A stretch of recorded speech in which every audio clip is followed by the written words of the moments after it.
Um ônibus do transporte coletivo em Uberaba foi incendiado ontem pela manhã. O cobrador é deficiente físico e teve dificuldades em sair do veículo. Ainda era madrugada quando o ônibus foi incendiado. Era a primeira linha do dia. Saía do bairro Alfredo Freire às 5h25. As imagens mostram o veículo em chamas e, em seguida, o trabalho do Corpo de Bombeiros. Em menos de 30 minutos, só restou a carcaça do veículo. Prejuízo mais ou menos estimular mais ou menos o carro hoje, em torno de 130 mil um carro desse hoje. Além do cobrador e do motorista, 14 passageiros estavam dentro do ônibus na hora que ele parou neste ponto para 3 homens subirem. De acordo com funcionários da empresa, eles entraram, pediram que todos saíssem e usaram gasolina para atear fogo no veículo. Um deles chegou a apontar uma arma para o motorista. Ele já arrancou a arma e aí falou, para o carro, para o carro, para o carro. Aí tal, eu olhei e tal. Aí abre as portas e desce todo mundo, desce todo mundo.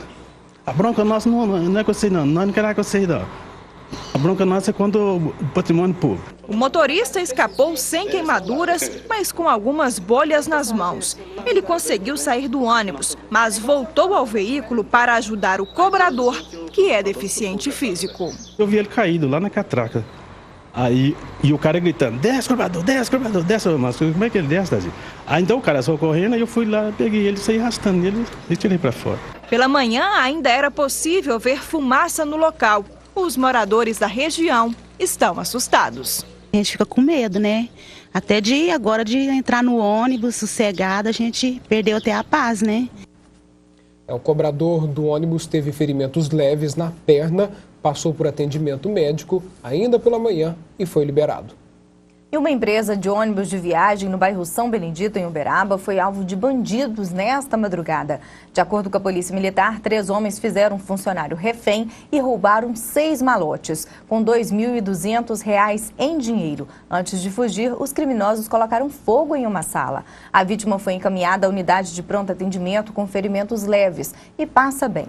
Ainda não há pista dos assaltantes. E nós estamos recebendo aqui no estúdio do MGTV o comandante regional da polícia, Coronel Laércio, e também o chefe da Polícia Civil, delegado Ramon Tadeu. Boa tarde, obrigado pela presença de vocês aqui hoje. Boa tarde. Com relação específica ao caso que nós acabamos de mostrar no bairro Alfredo Freire, desse ônibus incendiado, a gente sabe que essa não é uma cena muito comum em Uberaba, é comum ver principalmente na capital, em Belo Horizonte, inclusive ano passado tiveram vários casos semelhantes. O que já está sendo feito para apurar, investigar essa situação, comandante?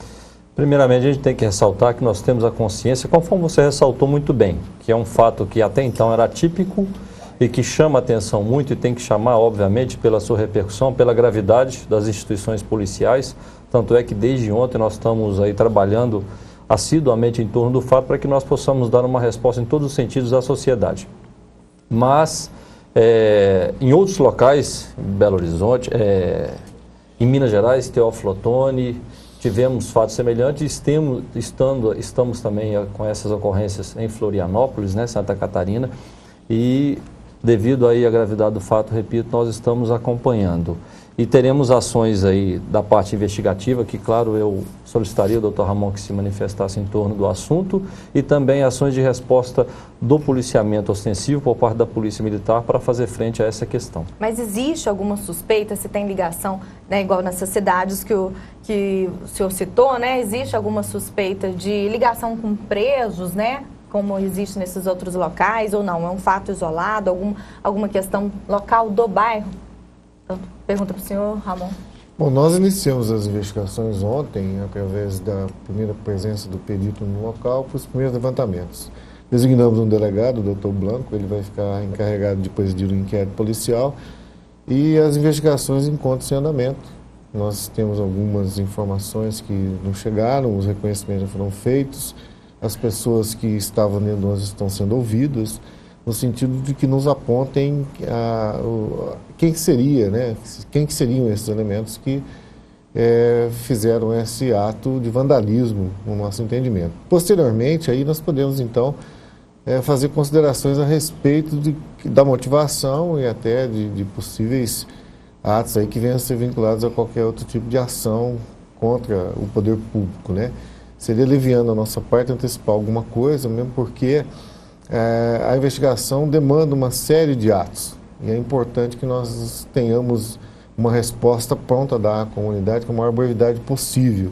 Essa é a nossa função e isso será feito e com a maior brevidade de tempo possível que a gente espera dar essa resposta. Comandante, a gente sabe que à medida em que a cidade vai crescendo, a população vai aumentando, o número de crimes também. Isso é normal. Mas com relação aos crimes contra o patrimônio, ele tem sido mais comum em Uberaba?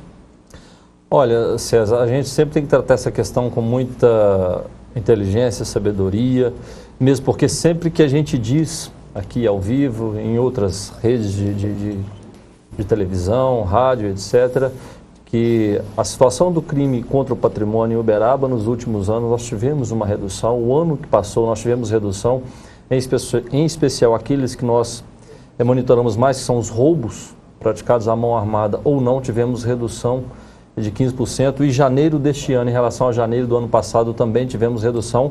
E, paralelamente, a gente deve lembrar, como você ressaltou bem, no momento em que a cidade está crescendo, o número de pessoas circulando, o número de veículos circulando é bem maior. E nós estamos aí com essa redução, e que nós podemos aí atribuir a vários fatores, e, claro, também, principalmente, ao trabalho das polícias. Agora, obviamente, ô César, todo fato, toda ocorrência policial, nós temos uma lesão à propriedade de outrem. Muitas das vezes nós temos pessoas que são vitimadas nesses crimes, em todos os sentidos, a violência física, a violência psicológica. Então, isso chama muita atenção, sim, das autoridades policiais. Nós estamos trabalhando em todos os sentidos, preventivamente, repressivamente, aumentando cada vez mais com os nossos recursos, nosso pessoal, as operações em toda a cidade. Isso aí está a olhos vistos, toda a sociedade pode ver, pode perceber. E vamos continuar trabalhando, mesmo diante aí de algumas dificuldades que a gente tem para o trabalho policial, como, por exemplo, eu sempre reputo e sempre falo com muita clareza, com muita transparência. A nossa legislação penal é uma legislação falha, que ajuda o bandido, que ajuda o infrator e acaba multiplicando essas agressões ao cidadão de bem. E um fato que a gente tem noticiado aqui muitas vezes é a questão de furto e roubos, né, de veículos.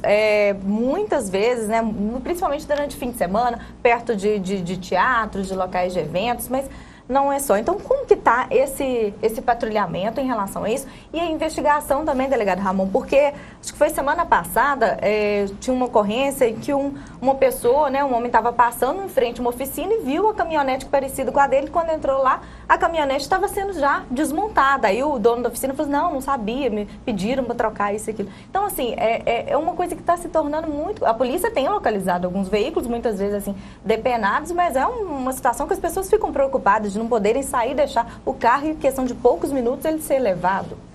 Realmente nos preocupa muito, é uma das metas que nós temos que cumprir para esse ano, exatamente a redução, até a eliminação da questão do furto de veículo.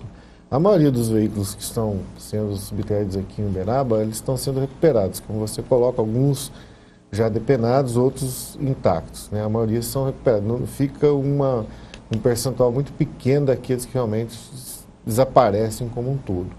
Mas nós temos investigações também em andamento, nós temos algumas ações conjuntas com a Polícia Militar que vão ser realizadas ao longo deste ano, fiscalizações diversas aí em locais de desmanche de veículos, em ferro velhos, em oficinas mecânicas. Nós vamos desencadear isso com mais assiduidade, né, e tenho a certeza que haverá uma redução substancial nesse tipo de delito nesse ano.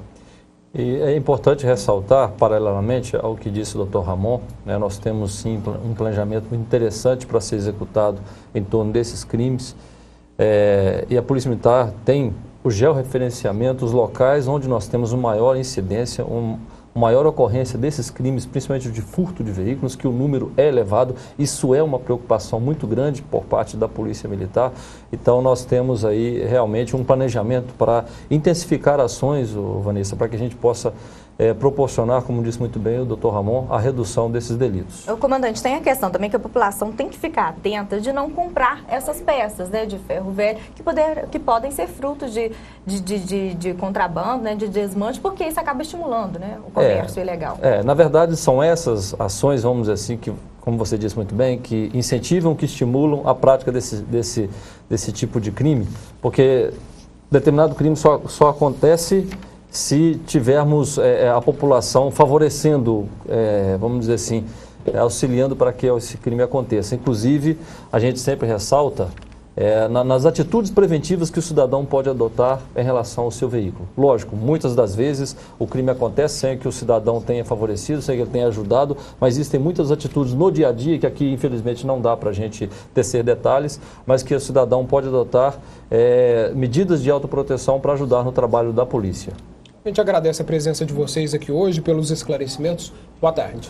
E aí eu gostaria de aproveitar, eu sei que o espaço é apertado, mas a sociedade pode ajudar muito nesse caso específico do fogo que foi ateado ao ônibus. Qualquer informação que tiver, entre em contato com o 190, que pode ajudar muito no trabalho das polícias. Ou então 181, né? Ou então 181. O 190 é mais célere, é mais breve e proporciona um resultado mais rápido. Para quem mora então na região aí do Alfredo Freire, principalmente as pessoas que filmaram, que enviaram essas imagens para nós, pode então de alguma forma ajudar, entrar em contato com a polícia. Muito obrigado. Boa tarde. Obrigada, boa tarde.